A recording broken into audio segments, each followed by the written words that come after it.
Soy el abogado agrario Ramón Herrera Chela. Te comparto el WhatsApp 6691 137043. Repito, 6691 137043. Si te quieres integrar al grupo, si tienes alguna pregunta sobre el tema de hoy, puedes enviar un mensaje o llamar. En Facebook vas a encontrar este video y muchos más en la página Derecho Agrario. Es un grupo. En YouTube, en el canal Ramón Herrera Chela, encontrarás, ahorita van cerca de 300 videos. Todo de manera gratuita, todo para ayudarnos. El tema de hoy aplica por igual a ejidos y comunidades. Y por equidad de género, cuando me refiero a ejidatario, comisariado, desde luego que abarco ambos géneros, hombres y mujeres por igual. Solo singularizo por la cuestión de los tiempos.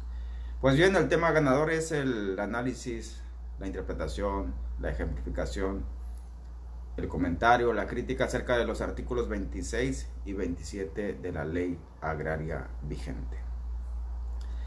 Vamos a desglosarlo para irlo analizando en la marcha. Artículo 26. Para la instalación válida de la asamblea, recordemos que la asamblea es el máximo órgano al interior del ejido, donde se toman las principales decisiones que van a repercutir en la vida en sociedad, en la vida colectiva del ejido. Entonces, la asamblea se tiene que instalar para que sea legalmente válida. Eso significa que para que sea legalmente instalada, previamente se convocó en tiempo, en forma, en los lugares, etc. Y que se está atendiendo a esa convocatoria. Es el motivo por el cual están acudiendo. Deben de estar presentes quienes van a instalar la asamblea, que por lo general es el comisariado ejidal, por regla general, por obligación, o en su caso, cuando existe algún impedimento o se niega a hacerlo, puede convocar el Consejo de Vigilancia y en situaciones extremas la Procuraduría Agraria. Continúa el artículo. Cuando la asamblea, se reúne por virtud de primera convocatoria, deberán de estar presentes cuanto menos la mitad más uno de los ejidatarios. Este tipo de quórum legal, recordemos que el quórum legal es la cantidad mínima necesaria, mínima indispensable, mínima legal, que se requiere de asistencia por parte de los ejidatarios y ejidatarias. Cuando se solicita la mitad más uno, es porque se trata de una asamblea de formalidad simple. Esas que se hacen por cada fin de mes, cada principio de mes. También les llaman ordinarias o extraordinarias. El hecho de que sea extraordinaria no significa que van a brincar los tiempos o van a saltarse o van a ignorar los tiempos que marcan las convocatorias. Hay que respetarlas por más extraordinarias que sean. O también les llaman asambleas generales. Aquí abro un paréntesis para dejar claro lo siguiente. Por costumbres, por usos, por diferentes motivos, en ocasiones celebran juntas o reuniones, vamos llamándole juntas informales, reuniones no convocadas, la costumbre pues. Esas no son asambleas, aunque las dirija el comisario ejidal, aunque se celebren esas juntas o esas reuniones al interior de la casa ejidal, del salón ejidal, no son asambleas. Igual pueden levantar una minuta, un registro, pero hasta ahí. No obliga a nadie, lo que sea, ahí se trate, se discuta, se acuerde. Las asambleas, como ya señala aquí el artículo, deben de estar instaladas válidamente y para lo cual se ocupa pues la convocatoria, que es el punto que estamos en análisis. Continúa cierro paréntesis y continuamos con la redacción siguiendo la redacción del artículo 26. Salvo que en ella se traten los asuntos señalados de la fracción 7 a la fracción 14 del artículo 23, en cuyo caso deberán estar presentes cuanto menos 3/4 partes de los ejidatarios. Por ejemplo, si son 400 ejidatarios, para que una asamblea de formalidades especiales sea posible llevarse a cabo respecto al quórum legal, deben de estar presentes por lo menos 300 ejidatarios. Y en ese tipo de asambleas se tratan por lo general asuntos importantes de relevancia como la delimitación, destino y asignación de tierras, de uso común, parcelada o la regulación de la zona urbana, con programas como Procede, FANAR, RAJA, etc. O adoptar el dominio pleno, es decir, dar luz verde para que el ejidatario que voluntariamente lo decida pueda cambiar el régimen legal agrario de su parcela y convertirla a la propiedad privada, que se va a regir por el derecho común. Esa cantidad de quórum se requiere para que sea posible ese tipo de asambleas, que por cierto en algunos ejidos está complicado porque por más sumas y restas que le hagan no se completa, no se complementa, no alcanza el quórum legal mínimo para una asamblea de formalidades especiales, porque la gente se fue, falleció y no actualizaron sus derechos, anda en Estados Unidos de ilegal, etc. Continúo con la lectura del artículo. Cuando se reúna por virtud de segunda convocatoria u ulterior convocatoria y tercera convocatoria, la asamblea se celebrará válidamente con cualquiera que sea el número de ejidatarios que concurran. Seguimos en este caso, en este párrafo, en las asambleas simples. ¿Qué temas se pueden tratar en asamblea simple? Reconocer ejidatarios, avecindados, posesionarios, crear el reglamento interno del estatuto comunal o modificarlo, las elecciones, se trata en asambleas simples, las remociones o destitución del cargo del comisionado se trata en asambleas simples. Ojo aquí. Seguimos con el ejemplo del ejido que tiene 400 ejidatarios empadronados de acuerdo al reporte del RAN. Si en una asamblea de formalidades simples como las que estoy señalando, de los 400 ejidatarios nada más acuden 30 a la asamblea, es legal, es válida, de acuerdo a este artículo de la ley agraria. Y si de esos 30 asistentes, 16 votan a favor de un punto que se sometió a votación, pues esos 16 votos a favor obligan a los 400 completos, la dichosa democracia. Por ejemplo, si decidieron que van a castigar a los faltantes, a los inasistentes, con una multa en dinero, una multa más elevada, pues desde luego que los ausentes y los que votaron en contra tienen la obligación de pagar. Obviamente, una decisión como esta debe estar previamente señalado como un punto en el orden del día para que sea legalmente válida. Continúo con la lectura del artículo. Salvo en los casos de la asamblea que conozca de los asuntos señalados en las fracciones 7 a la 14 del artículo 23, volvemos ahora a las asambleas de formalidades especiales, de esas que trata de asignación de tierras, de adoptar el dominio pleno. Dice este párrafo, la que quedará instalada únicamente cuando se reúnan la mitad más uno de los ejidatarios. Si la asamblea de formalidades especiales va por segunda convocatoria, dice la ley, se requiere 50 más 1. Ojo ahí, de ejidatarios legalmente reconocidos y con sus derechos vigentes, es decir, empadronados, allá en el RAN que va a remitir la lista. Por cierto, no hay plazo para demandar las asambleas, ya sea de manera parcial o total, las asambleas de formalidades simples y algunas de formalidades especiales. No hay plazo. La única excepción que establece la ley es en el caso que se haya tratado la asignación de tierras en asambleas de formalidades especiales. Ahí se establece la ley un plazo de 90 días naturales, sábado y domingo cuentan, para impugnar dicha asamblea ante el Tribunal Agrario. Si en una asamblea de formalidades simples, el comisariado o la asamblea, que también se equivoca, se les ocurre o salen con la puntada de asignar una parcela, de asignar un solar, esa asamblea de entrada ya es ilegal. Y para solicitar la nulidad de esa asamblea, ahí no aplica el plazo, porque no fue una asamblea de formalidades especiales, para que no se vayan a confundir. Insisto mucho en el punto, los 50 más 1 por segunda convocatoria en asambleas de formalidades especiales debe estar basado en el padrón oficial, el de validez legal, el que expide el RAN 15 días antes de que se celebre la asamblea. Ese es el plazo generalizado. Se presentan en ocasiones situaciones como la siguiente: ya se convocó, ya hubo el pase de lista y aparece un sucesor recientemente reconocido como tal. Aparece un comprador recientemente que adquirió la parcela. Entonces, no aparece en el padrón del RAN, por X o Y motivo. Ese tipo de situaciones especiales, la misma asamblea, en lo económico, puede resolver si esas personas van a ser ya consideradas para el pase de lista, para el conteo del quórum legal y que puedan tener pues participación, voz y voto en la asamblea.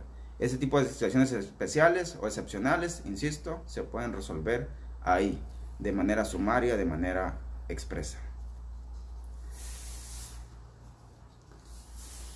Si se dan cuenta, se está buscando que las asambleas funcionen basados en la dichosa democracia. De hecho, el artículo siguiente, el 27, básicamente es un candado legal que protege la dichosa democracia. Porque con la democracia se entiende, al menos en teoría, que ahí queda plasmado el sentir generalizado, la manifestación colectiva, en ese caso elegido de la comunidad, por un voto mayoritario. Y llamamos voto mayoritario 50+1, porque si arrasa la votación a favor, se entiende que es voto casi absoluto.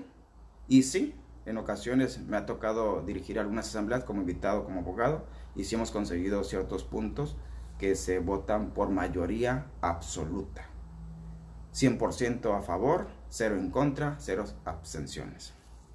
Bien, señala el artículo 27. Las resoluciones de la asamblea se tomarán válidamente por mayoría de votos de los ejidatarios. Insisto, es la democracia, 50+1. Para los teóricos del derecho, la democracia para algunos es la peor forma de gobierno, para otros es la mejor forma de gobierno, es relativo a su significado y sobre todo sus efectos.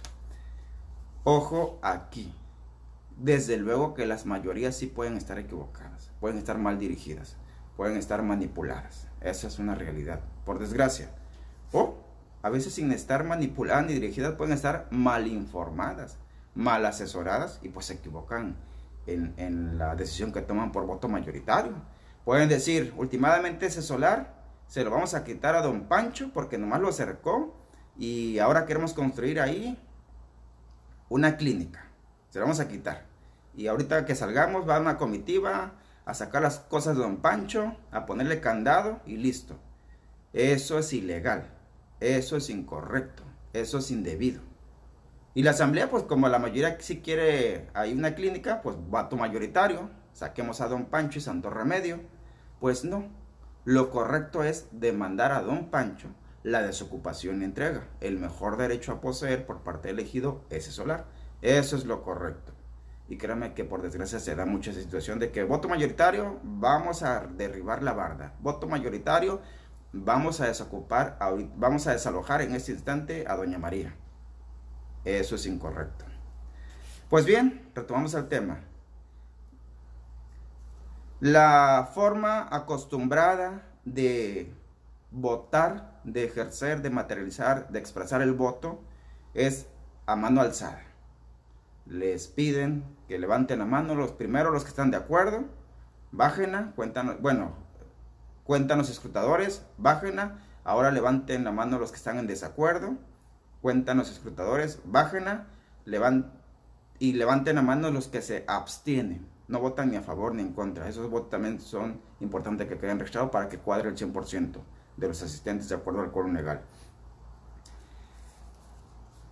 Solamente, por excepción, la votación se ejerce de manera secreta cuando es elección o remoción. Ahí le entregan una papeleta, igual que cuando son las elecciones de nuestros candidatos.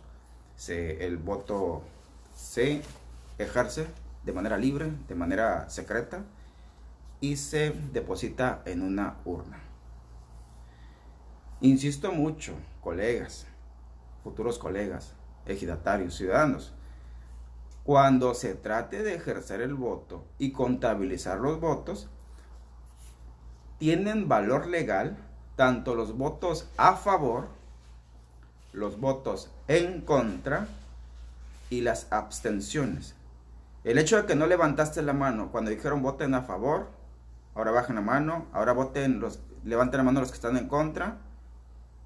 Cuando te pregunten, levanten la mano los que se abstuvieron, tienes que levantar la mano ahí, de que no votaste ni a favor ni en contra. Eso es importante como un requisito de legalidad. Si el pase de lista, el quórum legal quedó instalado por 200 ejidatarios, al momento de sumar los votos deben de cuadrar exactamente los 200 ejidatarios. Es decir, tal vez 110 votaron en contra, tal vez 80 votaron a favor y tal vez 10 se abstuvieron. Y ahí hacemos la sumatoria que cuadre la cantidad, pues. Viene otro párrafo importantísimo, el artículo. Esa obligación de asistir a las asambleas es tanto, y para la cuestión del sentido de la votación, tanto va a obligar a los presentes, a los que están ahí pues físicamente, de manera presencial.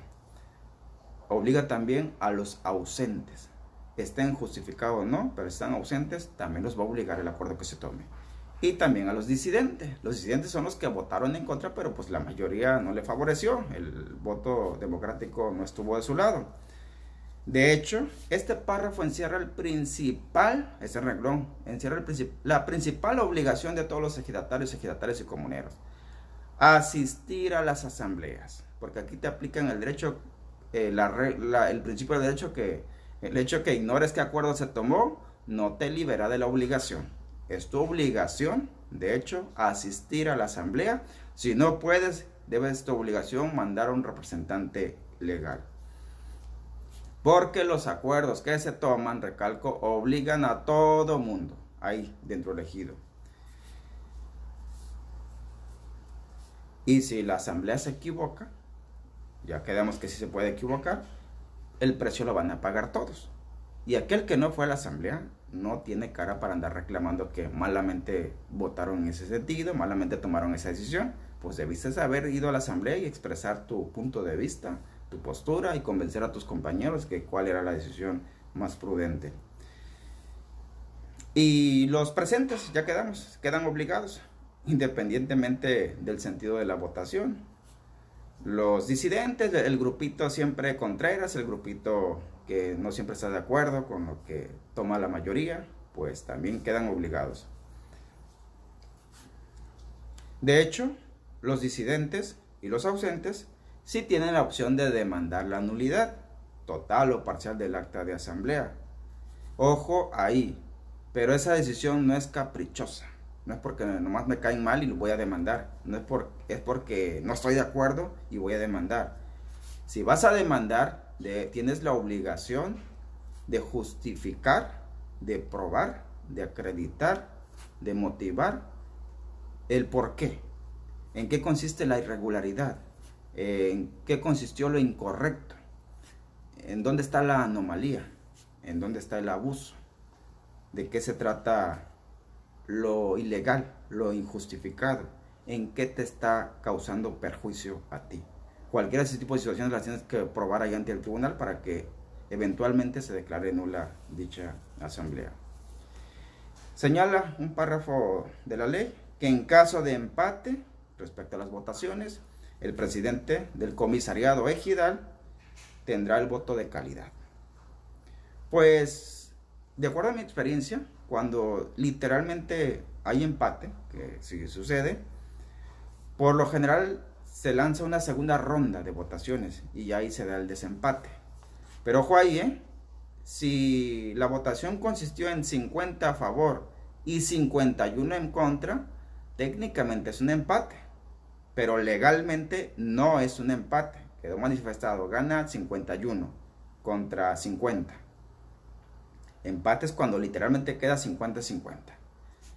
Y me ha tocado rara vez en asambleas, lo que se toma en ese momento como decisión es que se someta a una segunda ronda y ahí por lo general se da el desempate. Cuando se trate, dice el artículo en cita, alguno de los asuntos señalados en la fracción 7 a la 14 del artículo 23, es decir, asuntos que requieren asambleas de formalidades especiales, se requerirá el voto aprobatorio de 2/3 partes de los asistentes a la asamblea. Es decir, 3/4 partes deben de estar presentes en una asamblea de formalidades especiales. Y se ocupa que voten 2/3 partes. Son 3/4 partes por primera convocatoria. Son 50 más 1 por segunda convocatoria en asambleas de formalidades especiales. Independientemente de si va por primera o segunda convocatoria, se ocupa la votación de 2/3 partes. En este caso, si es por primera convocatoria, se reunió el quórum legal, son 400 ejidatarios de acuerdo al padrón, se necesita la presencia mínima de 300 ejidatarios, primera convocatoria, asamblea de formalidades especiales. Y de esos 300 mínimos que acudan, deben de votar por lo menos 200 ejidatarios a favor para que sea posible aprobar el acuerdo. Por ejemplo, adoptar el dominio pleno, llevar a cabo la asignación de parcelas, redistribuir el porcentaje del uso común, regularizar la zona urbana, etc. Consideraciones en lo general, ya para finalizar, no le incluye los artículos, pero considero que hay que puntualizar. Es importantísimo que se respete la equidad de género, la igualdad. Todos somos personas, independientemente del género. Tanto en darle oportunidad que ingrese la mujer a las asambleas, esa no es cosa de hombres, es cosa de personas. Tanto que se le respete el uso cuando pida la voz, que se le conceda, que la dejen hablar, que no se burlen. Que si va a votar la mujer, o que si se propone para que la voten en el sentido de candidatura, también tenga garantizado ese derecho. Entonces, si quiere integrar una planilla puras mujeres y hombres, mejor dicho mujeres y hombres, porque también ya está prohibido una planilla de un solo género, hay que respetar. Y sobre todo va pues para el centro sur del país, donde desgraciadamente ciertos usos y costumbres que se van de respetar, pero no deben de estar por encima de los derechos humanos, mucho menos de los lineamientos mínimos que señala pues la ley agraria en ese caso. El hecho de que se asista a las asambleas, con ese derecho a asistir a las asambleas, que más bien es obligación, se garantiza el acceso a la información para que el ejidatario conozca de los compromisos que se asumen, de las obligaciones que va a adquirir de acuerdo al sentido de la votación de los puntos que se plantearon. Así como también, pues, enterarse de sus beneficios, de sus derechos, si acaso va a haber una repartición de dinero por alguna indemnización, por una ocupación previa, por algún contrato, etcétera, por un apoyo de gobierno, etcétera, que se entere. Y otro punto importantísimo, no confundan al comisariado ejidal dentro de la asamblea, que tiene la obligación de pasar la lista, contabilizar el quórum legal, con quien va a ser el presidente de la asamblea, el secretario de la asamblea, el escrutador de la asamblea, quien va a conceder el uso de la voz, quienes van a contabilizar los votos, etcétera, etcétera. A veces sí puede llevar a cabo esa doble función el comisariado ejidal o de bienes comunales, ser a su vez el presidente de la asamblea. El secretario también puede ser el secretario de la asamblea, secretario de comisariado, y el tesorero puede ser el escrutador cuando no hay voluntarios de que quieran integrar le llaman mesa de debate. No existe el término como tal en la ley agraria, pero ya en la práctica, en la realidad, le llaman mesa de debate, porque en efecto se encargan de llevar a cabo, exponer, debatir y que se someta a votación. Esos cargos de presidente de asamblea, secretario de asamblea, escrutador de asamblea, finalizan con la conclusión, la clausura de la asamblea. Y también vamos a tratar más adelante la cuestión de los representantes legales, que están condicionados de acuerdo al reglamento interno, a los usos y costumbres o a la decisión que tome en ese instante la asamblea, que por lo general tienen prohibido el uso del voto. A veces se les concede el uso de la voz, no pueden ser candidatos. Para el quórum legal sí contabilizan nada más para cierto tipo de asambleas. Para asambleas de elecciones no valen. Para otro tipo de asambleas formales simples sí. Para asambleas de formales especiales, pues ya depende de cada reglamento, de cada ejido, de cada decisión que tome la asamblea al respecto. Así las cosas, deja tus saludos, de donde nos miras, deja tus comentarios. El hecho de que dejas tus saludos, bien dice mi madre que los agradecimientos abren más puertas de lo que uno se imagina. Esos saludos los tomamos como porras por parte del equipo que hace posible estas transmisiones de manera gratuita.